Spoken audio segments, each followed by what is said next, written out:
ಅಲ್ಲ, ಗೊಂದಲ ಅನ್ನುವಂಥದ್ದು ನೋಡಿ, ಇರೋದೇ 34 14 ಫಿಲಪ್ ಆಗಿತ್ತು. ಇನ್ನು 20 ಮಾಡಬೇಕಾಗಿತ್ತು.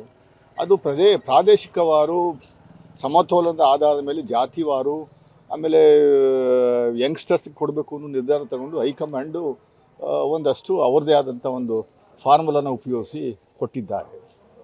ಎಲ್ರಿಗೂ ಒಂದಷ್ಟು ಕೈ ತಪ್ಪಿದೆ. ಈಗ ಮೈಸೂರಿಗೆ ಉದಾಹರಣೆ ತಗೊಂಡ್ರೆ ನಿಮ್ಗೆ 11 ಅಸೆಂಬ್ಲಿ ಕಾನ್ಸ್ಟಿಟ್ಯೂನ್ಸಿಲಿ 8 ಅಸೆಂಬ್ಲಿನಲ್ಲಿ ನಾವು ಗೆದ್ದಿದ್ದೀವಿ. ಒಂದೂ ಇಲ್ಲ, ಎಮ್ ಎಲ್ ಎಗಳಿಗೆ ಒಂದೂ ಇಲ್ಲ. ಯತೀಂದ್ರ ಅವರಿಗೆ MLC ಮಾಡಿ ಅದರ ಅಡಿನಲ್ಲಿ ಕೊಟ್ಟಿದ್ದಾರೆ. ಹಿಂದೆ ಚೀಫ್ ಮಿನಿಸ್ಟ್ರು ಮೈಸೂರಿಗೆ ಕೊಟ್ಟಿದ್ದರು, ಇಬ್ಬರು ಮಂತ್ರಿಗಳನ್ನು ಮೈಸೂರಿಗೆ ಕೊಟ್ಟಿದ್ದರು. ತನ್ವೀರ್ ಸೇಠು ಮತ್ತು ಮಹಾದೇವಪ್ಪನವರು, ವೆಂಕಟೇಶ್ ಅವರು ಭಾಳ ಸೀನಿಯರ್ ಮೋಸ್ಟು ಇದ್ದಾರೆ. ಅವ್ರಿಗೆ ಕೈ ತಪ್ಪಿದೆ. ಬಟ್ ಎಲ್ಲವನ್ನು ಸರಿ ಮಾಡ್ತೀವಿ ಅನ್ನುವಂಥದ್ದು ಮುಖ್ಯಮಂತ್ರಿಗಳು ಹೇಳಿದ್ದಾರಲ್ಲ. ಮುಂದಿನ ದಿನಗಳಲ್ಲಿ 18-19 ತಿಂಗಳಷ್ಟೇ ಪಕ್ಷದ ಹಿತದೃಷ್ಟಿಯಿಂದ ಎಲ್ರಿಗೂ ಅವಕಾಶ ಕೊಡಬೇಕು ಅನ್ನುವಂಥ ದೃಷ್ಟಿಯಿಂದ ಒಂದು ಮಾಡಿದ್ದಾರೆ. ಯಾವ ರೀತಿ ಎಲ್ಲರೂ ಸಮಾಧಾನವಾಗಿ ಮಾಡುವಂಥದ್ದಕ್ಕೆ ಯಾವ ಫಾರ್ಮುಲಾ ಯೂಸ್ ಮಾಡಬೇಕು ಅನ್ನುವಂಥದ್ದು ದಯಮಾಡಿ ಹೇಳಿ. ಯಾರು ಹೇಳ್ತಾರೆ? ಎಲ್ಲ ರಾಜೀನಾಮೆ ಯಾಕೆ ಕೊಡ್ತೀವಿ ಅಂತ ಹೇಳ್ತಾ ಇದ್ದಾರೆ. ಪಾಪ ಅವ್ರ ಬೆಂಬಲಿಗರು ಅವರು ಒಂದಷ್ಟು ಒತ್ತಡ ತಂದಿರೋದ್ರಿಂದ ಅದರಿಂದ ಅದೆಲ್ಲ ಸರಿ ಮಾಡುವಂಥ ಕೆಲಸವನ್ನು ನಮ್ಮ BK ಹರಿಪ್ರಸಾದ್ ಅವರು ಮಾಡ್ತಾರೆ. KPCC ಅಧ್ಯಕ್ಷರು ಅವರಿಗೆ ಆ ಹೊಣೆಯನ್ನು ವಹಿಸಿದ್ದಾರೆ. ಅವರು ಎಲ್ಲರನ್ನೂ ಕರೆದು ಮಾತಾಡಿ ಸಮಾಧಾನ ಮಾಡುವಂಥ ಕೆಲಸವನ್ನು ಮಾಡ್ತೀವಿ. 2 ತಿಂಗಳು ಬೇಕಿತ್ತ ಈ ಸಚಿವ ಸಂಪುಟಕ್ಕೆ ಅನ್ನುವಂಥದ್ದು ಕೆಲವರು 2 ತಿಂಗಳು ನೋಡಿ. ಉದಾಹರಣೆಗೆ ಯಡಿಯೂರಪ್ಪನವ್ರು ಮುಖ್ಯಮಂತ್ರಿ ಆದಾಗ 1.5 ತಿಂಗಳು ಒಬ್ಬರೇ ಇದ್ರಪ್ಪ. ಇಲ್ಲಿ ಅತಿವೃಷ್ಟಿಯಾಗಿ ಜನರು ಸಾಯ್ತಾ ಇರುವಂಥ ಸಂದರ್ಭದಲ್ಲೂ ಕೂಡ ಅವ್ರದ್ದೇ ಆದಂಥ BJP ಕಮಾಂಡು ತಲೆಯನ್ನೇ ಕೆಡಿಸ್ಕೊಳ್ಳಲಿಲ್ಲ. ಅವಾಗ ಯಾರೂ ಮಾತಾಡಲಿಲ್ಲ. ಈಗ ನಮ್ಮಲ್ಲಿ 14 ಮಂತ್ರಿಗಳಿದ್ರಲ್ಲ, 2 ತಿಂಗಳು ಯಾರು ಮಂತ್ರಿ ಒಬ್ಬರೇ, DK ಶಿವಕುಮಾರ್ ಒಬ್ಬರೇ ಇರಲಿಲ್ವಲ್ಲ. ಈಗ ಎಕ್ಸ್ಟೆನ್ಷನ್ ಮಾಡಿ ಮಾಡುವಂಥ ಕೆಲಸವನ್ನು ಮಾಡಿದ್ವಿ. ನಮ್ಮದೇ ಆದಂಥ ಒಂದಷ್ಟು ಮಾನದಂಡಗಳು ಮತ್ತು ಪಾರ್ಲಿಮೆಂಟ್ ನಡೀತಾ ಇತ್ತು. ನೀಟ್ ಎಕ್ಸಾಮಿನೇಷನ್ ವಿಚಾರದಲ್ಲಿ ರಾಹುಲ್ ಗಾಂಧಿಯವರು, ಮಲ್ಲಿಕಾರ್ಜುನ ಖರ್ಗೆ ಅವರು ಭಾಳ ಬ್ಯುಸಿ ಇದ್ದರು. 10 ದಿವಸದಿಂದ ಅದರಿಂದ ಅದು ಮಾಡೋಕ್ಕಾಗಿರಲಿಲ್ಲ. ಈಗ ಮಾಡಿದ್ದಾರೆ. ಅಲ್ಲ, ಗೊಂದಲ ಅನ್ನುವಂಥದ್ದು ನೋಡಿ, ಇರೋದೇ 34 ಫಿಲಪ್ ಆಗಿತ್ತು. ಇನ್ನು 20 ಮಾಡಬೇಕಾಗಿತ್ತು.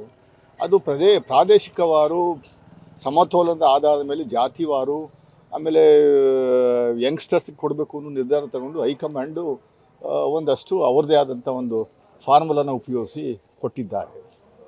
ಎಲ್ರಿಗೂ ಒಂದಷ್ಟು ಕೈ ತಪ್ಪಿದೆ. ಈಗ ಮೈಸೂರಿಗೆ ಉದಾಹರಣೆ ತಗೊಂಡ್ರೆ ನಿಮ್ಗೆ 11 ಅಸೆಂಬ್ಲಿ ಕಾನ್ಸ್ಟಿಟ್ಯೂನ್ಸಿಲಿ 8 ಅಸೆಂಬ್ಲಿನಲ್ಲಿ ನಾವು ಗೆದ್ದಿದ್ದೀವಿ. ಒಂದೂ ಇಲ್ಲ, MLA ಗಳಿಗೆ ಒಂದೂ ಇಲ್ಲ. ಯತೀಂದ್ರ ಅವರಿಗೆ MLC ಮಾಡಿ ಅದರ ಅಡಿನಲ್ಲಿ ಕೊಟ್ಟಿದ್ದಾರೆ. ಹಿಂದೆ ಚೀಫ್ ಮಿನಿಸ್ಟ್ರು ಮೈಸೂರಿಗೆ ಕೊಟ್ಟಿದ್ದರು, ಇಬ್ಬರು ಮಂತ್ರಿಗಳನ್ನು ಮೈಸೂರಿಗೆ ಕೊಟ್ಟಿದ್ದರು. ತನ್ವೀರ್ ಸೇಠು ಮತ್ತು ಮಹಾದೇವಪ್ಪನವರು, ವೆಂಕಟೇಶ್ ಅವರು ಭಾಳ ಸೀನಿಯರ್ ಮೋಸ್ಟು ಇದ್ದಾರೆ. ಅವ್ರಿಗೆ ಕೈ ತಪ್ಪಿದೆ. ಬಟ್ ಎಲ್ಲವನ್ನು ಸರಿ ಮಾಡ್ತೀವಿ ಅನ್ನುವಂಥದ್ದು ಮುಖ್ಯಮಂತ್ರಿಗಳು ಹೇಳಿದ್ದಾರಲ್ಲ. ಮುಂದಿನ ದಿನಗಳಲ್ಲಿ 18-19 ತಿಂಗಳಷ್ಟೇ ಪಕ್ಷದ ಹಿತದೃಷ್ಟಿಯಿಂದ ಎಲ್ರಿಗೂ ಅವಕಾಶ ಕೊಡಬೇಕು ಅನ್ನುವಂಥ ದೃಷ್ಟಿಯಿಂದ ಒಂದು ಮಾಡಿದ್ದಾರೆ. ಯಾವ ರೀತಿ ಎಲ್ಲರೂ ಸಮಾಧಾನವಾಗಿ ಮಾಡುವಂಥದ್ದಕ್ಕೆ ಯಾವ ಫಾರ್ಮುಲಾ ಯೂಸ್ ಮಾಡಬೇಕು ಅನ್ನುವಂಥದ್ದು ದಯಮಾಡಿ ಹೇಳಿ. ಯಾರು ಹೇಳ್ತಾರೆ? ಎಲ್ಲ ರಾಜೀನಾಮೆ ಯಾಕೆ ಕೊಡ್ತೀವಿ ಅಂತ ಹೇಳ್ತಾ ಇದ್ದಾರೆ. ಪಾಪ ಅವ್ರ ಬೆಂಬಲಿಗರು ಅವರು ಒಂದಷ್ಟು ಒತ್ತಡ ತಂದಿರೋದ್ರಿಂದ ಅದರಿಂದ ಅದೆಲ್ಲ ಸರಿ ಮಾಡುವಂಥ ಕೆಲಸವನ್ನು ನಮ್ಮ BK ಹರಿಪ್ರಸಾದ್ ಅವರು ಮಾಡ್ತಾರೆ. KPCC ಅಧ್ಯಕ್ಷರು ಅವರಿಗೆ ಆ ಹೊಣೆಯನ್ನು ವಹಿಸಿದ್ದಾರೆ. ಅವರು ಎಲ್ಲರನ್ನೂ ಕರೆದು ಮಾತಾಡಿ ಸಮಾಧಾನ ಮಾಡುವಂಥ ಕೆಲಸವನ್ನು ಮಾಡ್ತೀವಿ. 2 ತಿಂಗಳು ಬೇಕಿತ್ತ ಈ ಸಚಿವ ಸಂಪುಟಕ್ಕೆ ಅನ್ನುವಂಥದ್ದು ಕೆಲವರು 2 ತಿಂಗಳು ನೋಡಿ. ಉದಾಹರಣೆಗೆ ಯಡಿಯೂರಪ್ಪನವ್ರು ಮುಖ್ಯಮಂತ್ರಿ ಆದಾಗ 1.5 ತಿಂಗಳು ಒಬ್ಬರೇ ಇದ್ರಪ್ಪ.